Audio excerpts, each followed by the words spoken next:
Hello everyone, and welcome to my favorite video to film every year, and that is my favorite reads of the year. I have 30 books to tell you about, so hopefully this is manageable, but it's obviously going to be lengthy if I have that many books that I'm going to speak about. The first three are the three honorable mentions. So I did want to go ahead and do those first, and then I will tell you about the books that ended up as firm favorites. The first honorable mention is Midnight on the River Grey by Abigail Wilson, and I have just come to appreciate more and more well-written genre fiction. So this is a historical romantic suspense, and it is set in the Regency era, and there has been a death in the family. Our main character, her brother, she is convinced has been murdered. And the person who she's convinced has murdered him is her guardian, who is not, he's not a generation above her. He's a few years older than her. And very early into the book, it becomes clear that along with her chaperone, she and her chaperone will go live with the guardian at his big estate where her brother was allegedly murdered. And very quickly, it becomes clear there is a lot more at stake and a lot of kind of web of deceit to untangle. And it just had a really lovely romance to it. It had such a gripping premise. I kept not being able to read quickly enough. I just really wanted to know what was going to happen. And that is my first book by Abigail Wilson. But now I am really delighted to have a reliable kind of historical author to look to for more books in the future when I want something really gripping and just a page turner, and it was really enjoyable. And then the next one that is an honorable mention is Penny Plain by O. Douglas. This almost made the favorites, but I think I would have loved it wholeheartedly if the whole book had spent time with Penny Plain, the main character of Jean Jardine, and she was my favorite. I just loved spending any and all time with her in any of the chapters that she was in, but there were a lot of chapters interspersed that spent time with the townspeople. This is a book about the main character who, the name Penny Plain for the book, it's a reference to a poem, and there is a kind of unassuming woman who's referred to as Penny Plain. And but anyhow, Jean Jardine is the main character, and she is the caregiver for her brothers after their parents have passed away, and she is constantly using up so much energy on caring for her brothers the best that she can. One of her brothers is old enough that he goes away to Oxford, so she is constantly, fretting over how he is doing away at Oxford. And she's just a very likable character with how she wants to kind of do right by everyone in the world. And O. Douglas's writing is just so inviting. So yes, if it hadn't been for kind of the ratio of chapters that had characters that spoke in a kind of daunting Scottish dialect, it would have been a firm favorite. So I did still really enjoy it, and I just love O. Douglas's writing, and particularly how much book love there is in her books. And then the final honorable mention is Echoes Among Stones by Jaime Jo Wright. This was the year for me to enjoy Jaime Jo Wright. I read and loved 2 books by her, and Echoes Among Stones was my favorite. If any of you have read Phyllis Whitney books, then I think that Jaime Jo Wright has a very similar feel to it. There is something about the atmosphere in her books that is really intoxicating, because it's a bit like a Victorian sensation novel in that it has these very kind of cozy feeling houses and locations, just really kind of eye-catching with the scenery and everything, but then there's really mysterious, nefarious things happening. So it's just the contrast of those two is really captivating, and I really appreciated the way she was able to balance the dark and the light in this, and how there was even some redemption at the end of the story, and I was guessing the whole time. So I'm very much looking forward to reading some more by Jaime Jo Wright. I have heard from other readers that she can be somewhat hit or miss, so I'm very much hoping that I will have more hits than misses. Okay, now into the proper top books of the year. 27 to go. And it is in order of the, how I read through it this year. So the first one on the list is The Vicar of Bullhampton by Anthony Trollope. I just have come to love and appreciate and adore Trollope's writing so much. He has such a way of writing about very interesting and amusing people and situations and doing it in such a clever and charming and winning way. And I think several things about this book were really interesting to me. Kind of the conflict between the more broadly evangelical part of the community and the more Church of England part of the community. Also, I have discovered a really niche kind of random plot point that I appreciate being part of books is something to do with architecture. And so there is, in addition to this conflict, cultural clash between the evangelicals and Church of England members, there is also a clash because the Methodists have decided they are going to construct a chapel right across the street from the parsonage of the Anglican minister. And so there is a big to-do and fuss over that. There's also a bit of a mystery plot involved, and so I really love it when Trollope includes a mystery plot. It just seems like a really nice kind of way to balance out the more lightheartedness of the story and to make it all the more memorable. So this is definitely a Trollope I really recommend and I highly enjoyed. Then next, I'm so excited that I finally read Elizabeth Cadell, and the Wains of Woodmount trilogy did not disappoint me, and it was so fun. I loved the just beautiful chaos in the Wayne family household, and with the first book in the trilogy, I love how it opened up and slowly several of the members of this household are traveling home, and then when they get home, it's just one big chaotic chapter, and I just found it so amusing. There are several romances that happen throughout these trilogies. You see several of the children get a lot older, they're growing up, and they get paired off with someone and start their lives together, and she just has lovely humor, and I love all the little happenstances. They're very everyday kind of in their plot until something big happens, and I am so excited to read many more books by Elizabeth Cadell. And then the next one that has haunted me since I read it, and I had no idea it was going to make such an impact, but that is Crossriggs by Jane and Mary Findlater. I feel like this year has been so long. When I'm looking back on the books that I read, I thought, was that really this year? It feels so much longer. Anyhow, I really appreciated about this book the complexity of the characters that are in it. You are watching a family as they're adjusting to a new season that they are in. One of the sisters is recently widowed. She's been living in Canada, and she travels back with all of her small children to live in their small town in Scotland.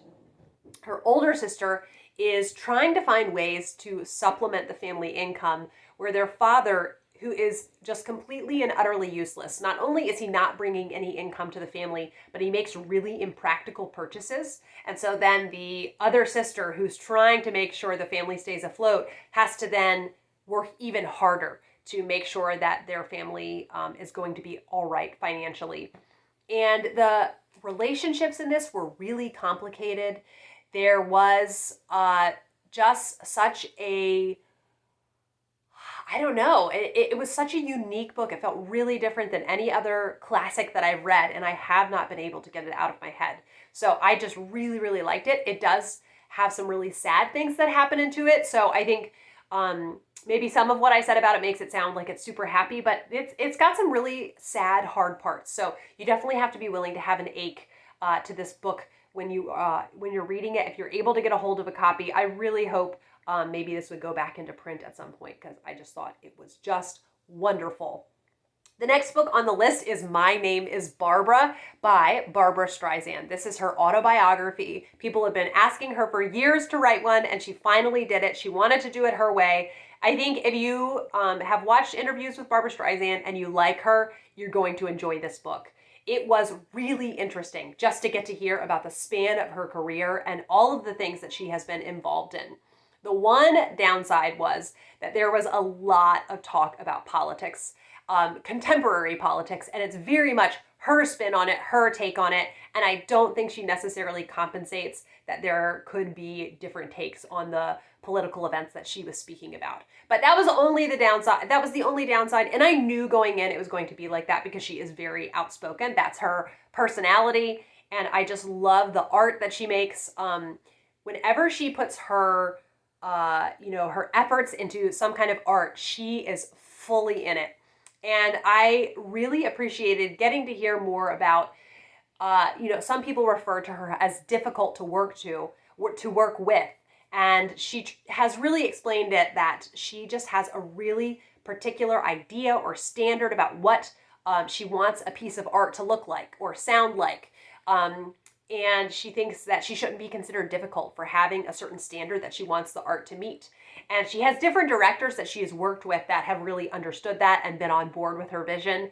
And it was just a really, really interesting and engaging book. And I did listen to most of it on audio, and it's quite the audio experience because it includes a lot of her music. The next one on the list is The Founding by Cynthia Harrod-Eagles. This is the first in a 36-book series all about the Moreland family, and it follows them for hundreds upon hundreds of years.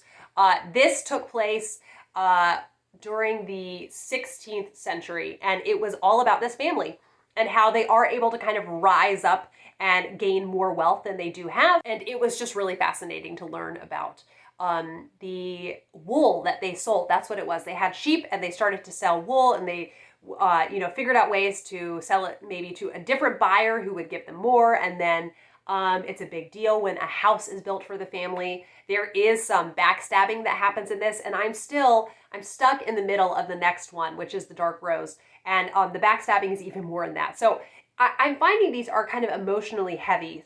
So I do think I will continue through the series, but I won't continue through it very at a fast clip. But just the writing is excellent, just very kind of electric in the atmosphere that is in there. And the next one, we get into the middle grade March part of the year. Several new favorites because of middle grade March, and the first is Penny from Heaven by Jennifer L. Holm. I had read Our Only May Amelia, which is historical fiction set kind of Oregon Trail era, and this was set during the Vietnam War. And I just love middle grade historical fiction because I find that with contemporaries, I get a little bit bored with the plot. Honestly, I find that with a modern day setting, it's usually kind of the authors that like to write contemporary, the plot choices that they make, I just don't find that interesting. So historical fiction is such a perfect fit for me. And the character of Penny, I loved following her as she's really grappling with some changes in her family. Her father died when she was younger, and her mother has started dating a new man who's very nice, but Penny just feels really weird about this change in her family. She has very kind of Anglo grandparents, and then she has very Italian paternal grandparents. And so to see the two different cultures and how she feels kind of torn between the two, I thought was done so well. And just a really top-notch middle grade historical book. Another great historical middle grade was Bee and the New Deal Horse. And L.M. Elliott's writing was so stunning. If you like The War That Saved My Life and The War I Finally Won, you really want to check out Bee and the New Deal Horse. And then there's another L.M. Elliott farther down on the list. So it takes place with the New Deal kind of FDR era and during the Great Depression. And there's a lot to do with equestrian elements in the plot. And I just really enjoyed this and the character of Bee and seeing what a good and protective older sister she is. Really, if you like middle grade, you're going to want to try out Bee and the New Deal Horse. And then I finally read Stuart Little. Now I've had 3 middle grade Marches in a row where I read an E.B. White, and he was an author that I was concerned, since I didn't read him in childhood, that I had probably missed the boat. Although my sister is certain that my dad read us some E.B. White as kids. I sadly do not have a great kind of vivid memory for my childhood reading. So it's possible I had read him before, but I didn't remember him if I did, and his writing is exquisite. I find it so just such a balm, it feels like, when you read it. There's just this very much a soothing quality to it, and he's so gifted as a writer, and I really enjoyed the story. Although it is odd, kind of, there's not really an explanation for why Stuart, a mouse, is a part of their family. You're never given one. The next one, another amazing middle grade, and that was Dust. This is by the author Dusti Bowling. She also wrote Insignificant Events in the Life of a Cactus, but I found that as the year went on, Dust really stuck with me. So this is really not my typical kind of book. It's very much not my typical middle grade because it is a contemporary and it deals with very heavy social issues. Child abuse is a part of the plot. Our main character herself is not being abused, but she ends up coming in contact with someone who is. And kind of the horror that you experience as you realize the trauma that this child is going through. It's very heavy and intense. Our main character really struggles with asthma. And when this new student comes to town, the dust storms that have been calm for years and years, and she had, her family had moved to Arizona because it was supposed to be the best for her very severe asthma.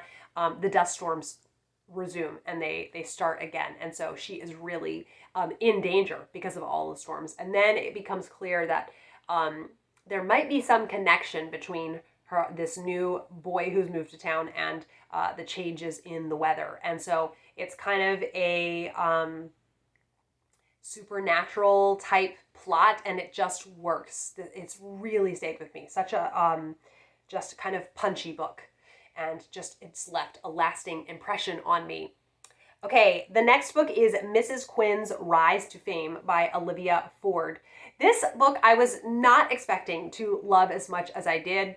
I loved the cover, and I heard about it and thought, oh, maybe I will try this. I'm going to get bored, 25% in, and then I'll DNF it. I'm a very generous DNFer. Mrs. Quinn is, older, and she decides to enter the Great British Baking Show, or Bake Off as actually the actual British title. And she is basically, you end up finding out, trying to heal from some trauma that is in her past.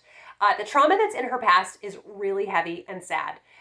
So I would say maybe you want to Google kind of what it is. I went ahead and Googled it because I didn't want to be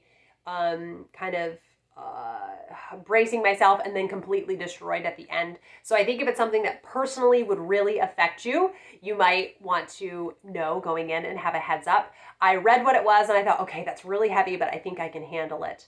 And she is kind of baking to heal. And I just thought it was a really beautiful story about something really being redeemed that had happened in her life, and especially with the ending. The ending was just really, really lovely. Now, I will say, Jen from Jen's Reading Life has also read this, and she pointed out, very fairly so, that Mrs. Quinn keeps, that she is part of the Bake Off as a contestant, she keeps it from her husband. It's this big secret she has for weeks and weeks. So if you're going to struggle with that in the plot, you might want to steer clear. For some reason, I normally would be very stressed out about that. I think maybe more so if it was in a TV show, a character intentionally keeping a secret and they're keeping a secret. But for some reason, that part, it was not overwhelming to me, and I just found it a really lovely book, and I really enjoyed getting to know the other contestants in Bake Off, and just a really light kind of premise, but then it had some deeper themes. So it was an unexpected favorite for the year. The next one is Louisa, June, and the Nazis in the Waves. This is also written by L.M. Elliott, who wrote Bee and the New Deal Horse, and her writing is just absolutely exquisite. And in this book, it takes place during World War II in the state of Virginia, and I learned about something that is not really talked about as much, and that there were conflicts with Nazis in Virginia. Obviously not anything on the scale that took place in other parts of the world, but it did happen, and it was really interesting to learn about a really unusual aspect of World War II.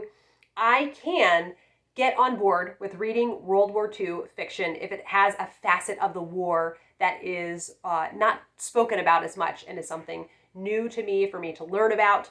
The character of Louisa June, I just felt so drawn to, and I really loved getting to see how she was enduring through some really hard things in her life. In addition to the state of the world being in complete chaos, in her personal life some really tough things that she was dealing with. So there are some heavier issues at hand, but there's enough warmth in the book that you don't feel completely beat up by the end of the book. So another great historical middle grade.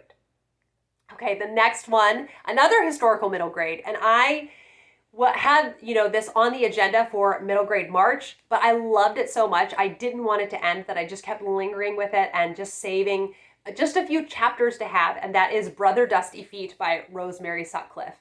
I had completely loved The Armorer's House by Rosemary Sutcliff, and so I was delighted to find somebody actually recommended this to me. That's what it was in a comment, so I'm forever grateful for that recommendation. And it is about a little boy who ends up traveling with a theater troupe. They are a traveling theater troupe.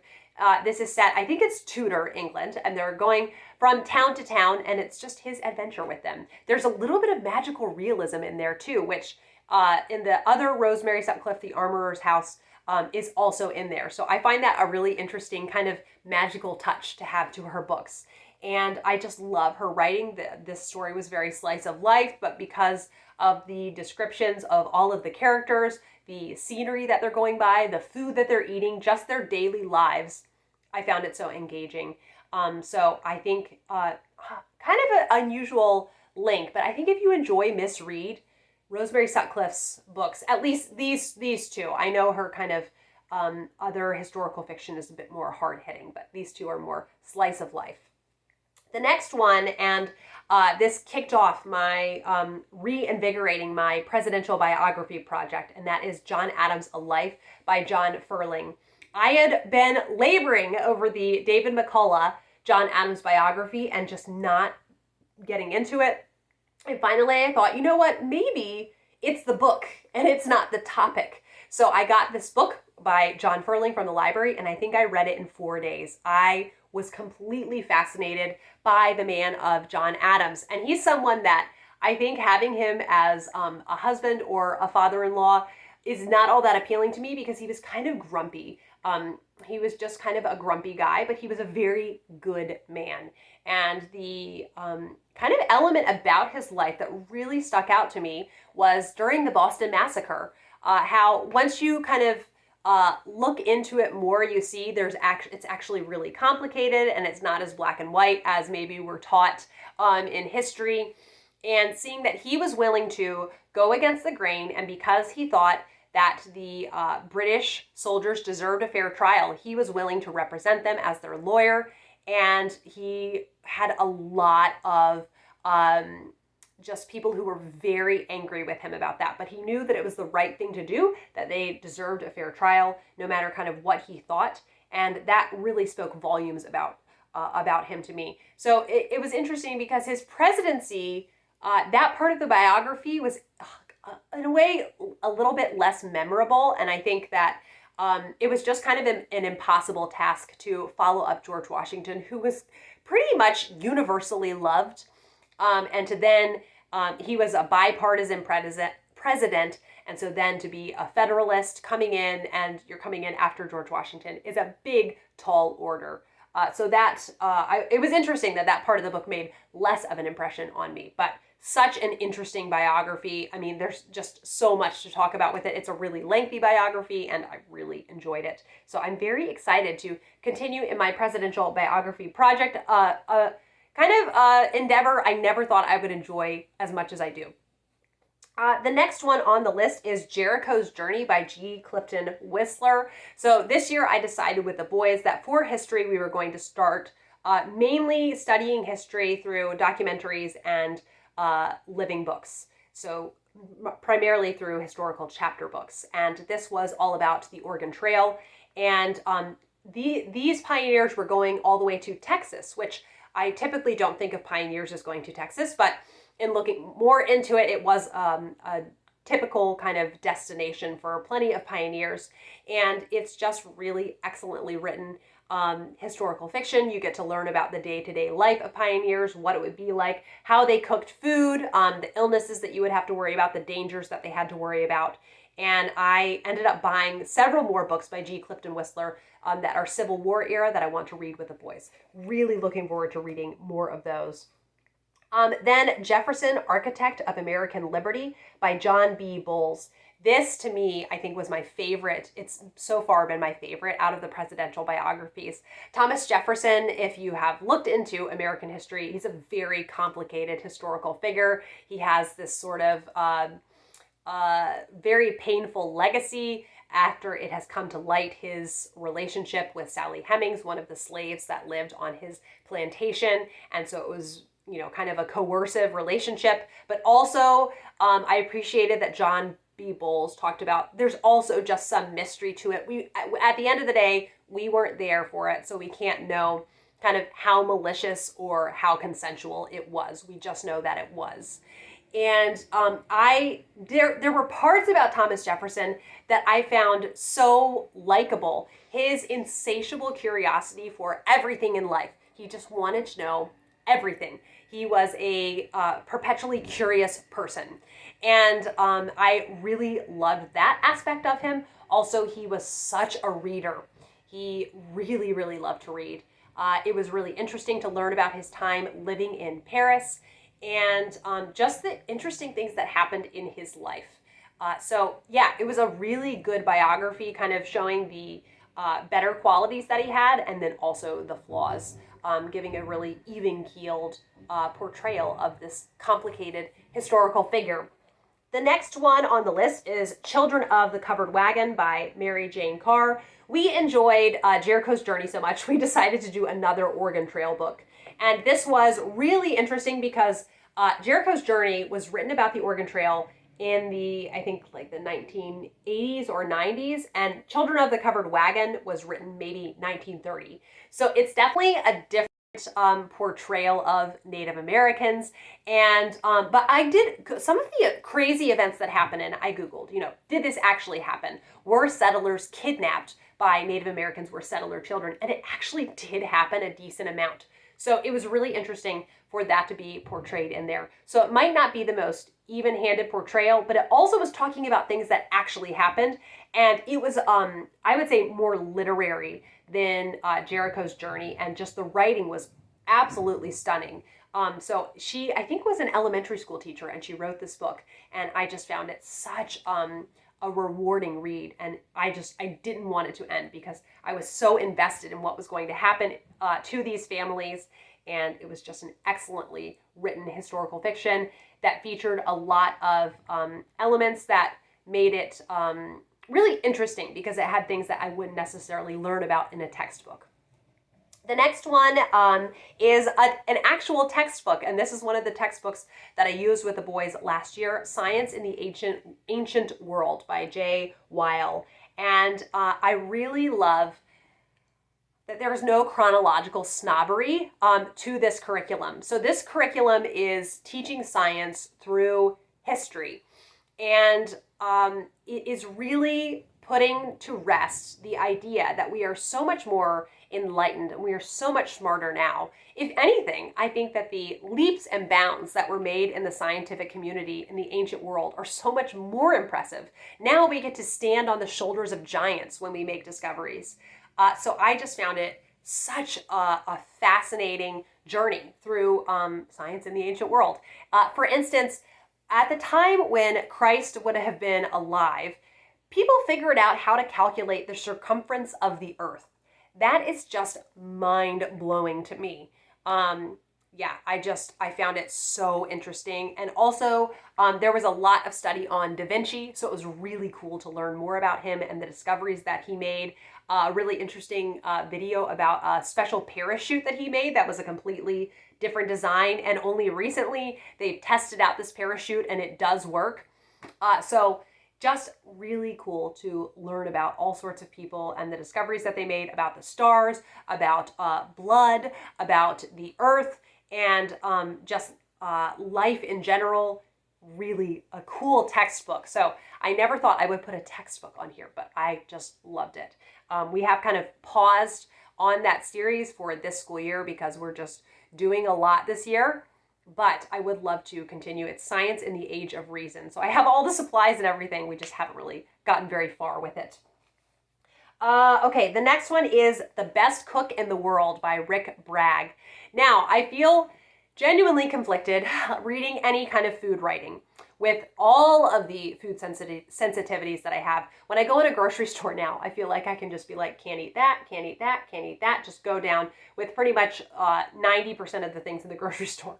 But I did end up wanting to read this, and I find kind of food writing, I really enjoy reading it in the summer. And Rick Bragg, I have read for several years his column in Southern Living, and he's so funny. And so there's several Rick Bragg books, but this is the one that I found, this one at a library book sale. That's what it is. And The Best Cook in the World is a food memoir about his mother. So it starts off, I almost DNF'd it at the beginning because it feels very kind of folk tale like. It's going way, way back to his great grandparents. And it has, like a folk tale or fairy tale feel to it. Very kind of ethereal and just weird and unusual. And then it kind of gets more down to earth the farther you get into the book. And then eventually you're reading about his childhood and his mother, just the love and devotion that he has for her, and the food that she makes sounds absolutely amazing.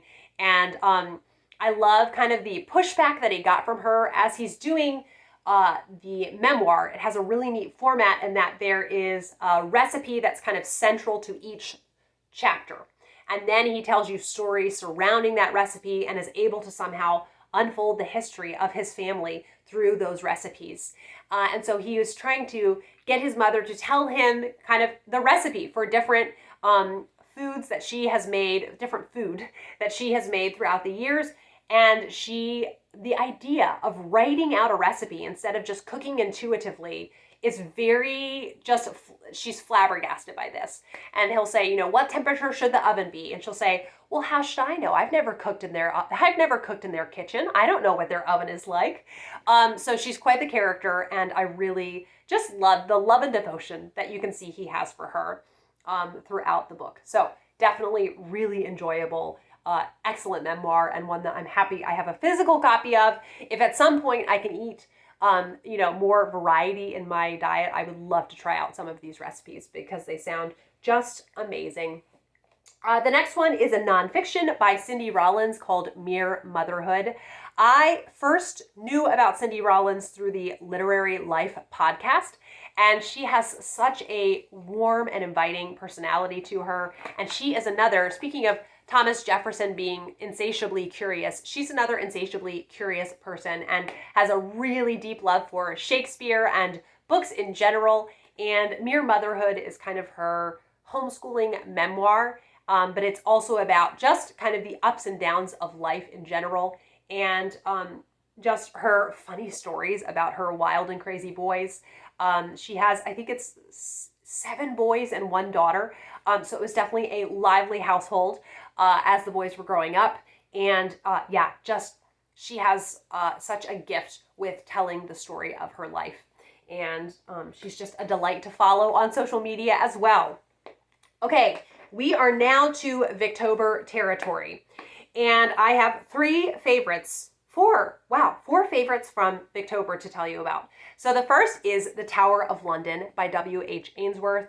And this lit a fire in me and really confirmed for me after I loved The Cloister and the Hearth last year by Charles Reade. But I did find it very challenging to read. I feel like that kind of strengthened me in reading Victorian historical fiction so that then I could tackle The Tower of London by W.H. Ainsworth. And this was such an interesting book. It was a lot about Jane Grey and her time living in the tower, but then it went past that. So Mary Tudor is a main character, and you're just seeing kind of the tumult because of religious authorities changing. And it was really interesting because the book being titled The Tower of London, it really is appropriate. You can tell that Ainsworth just went absolutely crazy for studying the history of the Tower of London. I'm sure he visited it because he so vividly describes the different sections and the architecture, how it was constructed. And at times I did get a little bit bogged down with those details, but overall it was such a rewarding read that I didn't mind all of the architectural details being in there. And I did find a number of them interesting. And just so much has happened in that building. I really appreciated that there was some levity in this book as well. There are these 4 comical characters that are in there. It seems a bit random, but I thought it worked. And it just made it really fun just to have some variety in there. So I didn't feel completely bogged down by the very serious nature of the story. And I mean, just Jane Grey, that story is so tragic. So yes, I just really liked it. And I am going to be reading a book about the Great Fire of London and the Plague with my friend Elizabeth by him called Old St. Paul's. And I am really excited to read more. We're going to take our time with it because I have lots of other Victorian things that I'm wanting to read right at the beginning of the year. So yes, looking forward to that. Then Parables of the Cross by Lilias Trotter. I feel like I just well up whenever I think about this book. It's a book that I can't adequately convey just the beauty that is in here. It is something that it looks suffering in the world dead on, and it tackles it with the light of Christ. It's so beautifully told. She has beautiful watercolors that are put throughout this book. It is such a fortifying book. It's going to be an annual Lenten read. So profound, so beautiful. Next, Poems and Prose by Christina Rossetti. I took a long time to get through this, and I find Christina Rossetti's poetry just suits me so much. The bonus content that was in here was up and down for me. So there was her devotional prose, and the kind of the first part of that I really enjoyed, and I found it really enlightening. But the section that was her commentary on Revelation, I'm just not as passionate about that topic. I am fine for a lot of that to be a mystery on this side of the veil. But I did just love the poetry. There were a few short stories in there that I felt so about them. The one that I loved the most was Maud. So if you want to take the time to read a really interesting short story that just feels so on brand for Christina Rossetti, I would check out Maud. The letters that were in there were a big letdown. They were just most of them were her kind of finalizing details of her stories that she's editing with her brother, Dante Gabriel. So that part was disappointing, but the other parts were such a highlight that's why it had to end up on this list. And lastly for Victober is Percival Keene by Frederick Marryat. I am so delighted when I can find adventure fiction from the Victorian era that I enjoy. So I find that often characterization is just going to be sacrificed in adventure fiction. So when it's not, then it just feels like I have happened upon $1 million. This was a really engaging story. It's the coming of age of Frederick Marryat. Part of the plot is him figuring out his parentage. He grows up thinking one man is his father, and it's very obvious to the reader in the beginning that he is not, in fact, his father. So that is a part of the plot. There is some love involved. He is kidnapped by pirates at a certain point, and it's just very twisty-turny, and I found it so interesting and just really, really, I really wanted to keep turning the pages. Okay, then in the month of November, I wanted to keep that, wind in my sails for my Victorian reading. I'm hoping to get to 200 Victorian books by October of 2025. Now that I am, it's December 31st right now, I'm feeling really daunted by that goal. We'll see if I do it. I have set it. We'll see if I can reach it. Also, I can pick some shorter things. I keep trying to remind myself, Kate, they don't all have to be super lengthy. But Lilith by George MacDonald. I was encouraged by Cammie, who is in my Patreon book club. I did a Victober wrap-up as a Zoom meeting, and it was so cool to listen to what Victober had been like for everybody, a range of experiences, and whether, somebody just read one thing or read multiple things. It was really cool to hear how Victober was for everyone. And, I still stand by, if you have one book that you thoroughly enjoyed during Victober, consider that a victory. So I ended up, after being encouraged by Cammie, that I could enjoy George MacDonald's adult fantasy books. I tried Lilith, and I fell completely in love with this book. I had several notions about Lilith. One is that there wouldn't be a linear plot line, and two, that I wouldn't find the characters interesting. I have to say that I was pulled immediately in because it is portal fantasy, which I typically don't necessarily gravitate to. But the portal is in a library in this old mansion. And so immediately felt drawn to that. And I thought as I'm, 20% through, I thought, okay, this is not going to have a linear narrative, but the writing is so beautiful. I think I'll continue. And then out pops this linear narrative. And I was so invested in what was going to happen. And it just had the most beautiful spiritual imagery to it. It was astoundingly beautiful. So that, I think, out of the whole year, that book was the biggest surprise to me. I just did not think I could love it. So now I'm really excited at some point to try At the Back of the North Wind. That's another one, and maybe even Fantastes. So we'll see, but I'm extra intimidated by that one. Okay, then a lovely, lovely treat, and that was Green Rider by Kristen Britton. So in the, post-Victober, I really wanted to enjoy some fantasy.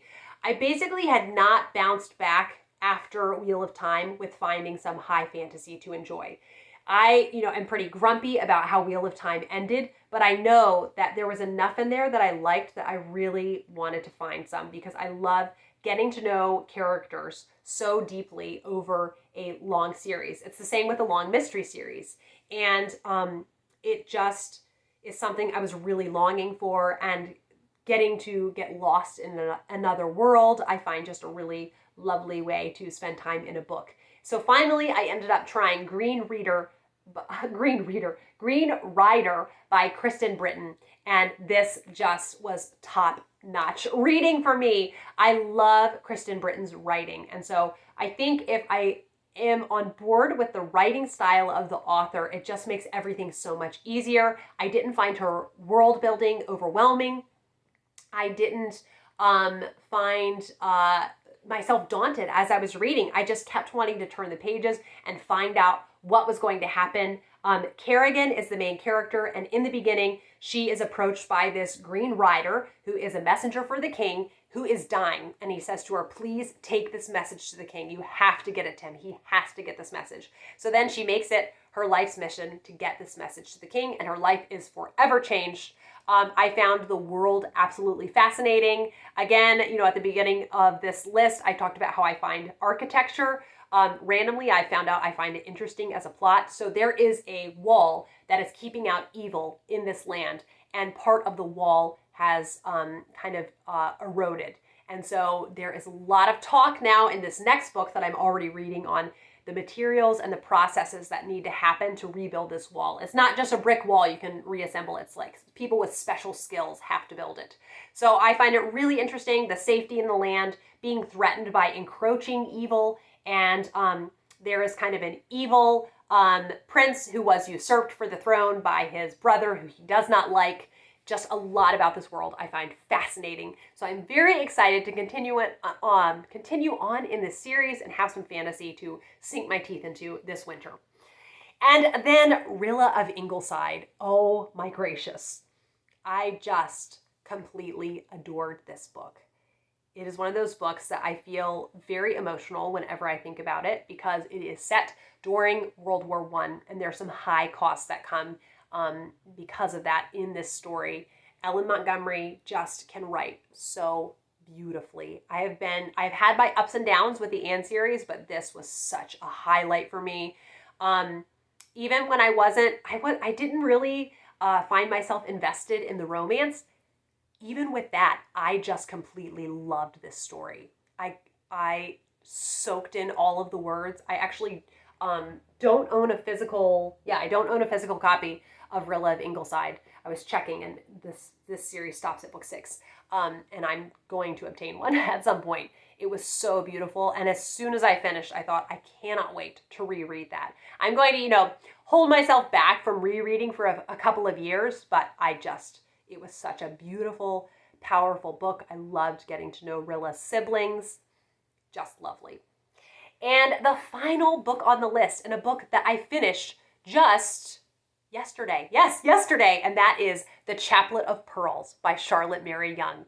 So it has not been the greatest reading year for me regarding Charlotte Mary Young. I had several books at the beginning of the year that I read. One that was somewhat enjoyable, and then all the other ones I just felt very meh about. And so I was feeling very sad about that, because to go from some of the Charlotte Mary Young, and at the end of 2023, I read and completely loved Dynevor Terrace, I was very sad about that. And then I read Hopes and Fears in November and ended up just not really gelling with that one. Even though it has her beautiful writing, I just didn't really connect with it. So what a highlight to end the year in December, with rereading The Heir of Redcliffe. And then, Joe, I will be forever grateful to you for gifting 2 Charlotte Mary Young books to me, and one of them was The Chaplet of Pearls. I have been before intimidated by her historical fiction, and I picked it up and I could not stop reading it. She writes plot-driven historical fiction, and I did not anticipate that from her. I was expecting it to be really heavy on the info dumping and just very literary, and I'm so even more impressed with her as a writer now, that she can completely change gears and have something so plot-driven, but it be not lacking in richness or depth. And this takes place during the Huguenot era in France, and there are 2 characters that are betrothed when they are young. One is Church of England, one is Catholic. And then, because of the religious conflicts, their families decide when they're older, these 2 cannot marry, they cannot be together, and we're going to do everything in our power to separate them. And then this couple, they haven't seen each other for years. They saw each other when they were, 5 to 10. They haven't seen each other for years, and then they see each other all grown up, and that's all they need to see, and they just know they must be together. So I find it such a romantic notion to see a couple that they are willing to go just to the ends of the world to be with each other, the length that they will go. I just find it so romantic. And I was so mesmerized by this story. Just such a great book to finish right at the end of the year. I'm so excited to have another one to enjoy by her. So my momentum with Charlotte Mary Young is back. And folks, I'm going to have, when Victober comes in October, I will have new ranking of her books with a lot of new books to have on there. As soon as I finish, I was like, well, I can't wait until January 1st when my buddy read of The Young Stepmother starts. I have to read something now to tide me over. So I started The Dove in the Eagle's Nest. And it is another historical, and it has elements of Heidi. But if Heidi went to go live with a whole slew of people who are really rough around the edges, not just a grandfather. So immediately I am loving that. So I cannot wait to have this whole new avenue of Charlotte Mary Young to explore with her historical fiction. Just something new that I can love about her. So you will hear me talking about Charlotte Mary Young much in the upcoming year. And yes, I am so grateful for this list of books, that I enjoyed it, that I was able to savor some books, even when it has been the hardest year of my life yet, with my health deteriorating even more, and with my older son being diagnosed with leukemia. It has been very challenging, and yet here are books. Here are beautiful, beautiful books. So I am just clinging on to books even more than ever, and I'm so grateful for how much they enrich my life and how lovely it is to share with all of you about them, and some of these books that I found out about from you, and just chatting with you in the comments. So thank you just for being such a lovely, lovely group to do reading life with. And here's to a great reading year in 2025. Thank you as always for watching, and I will be back with another video soon. Bye.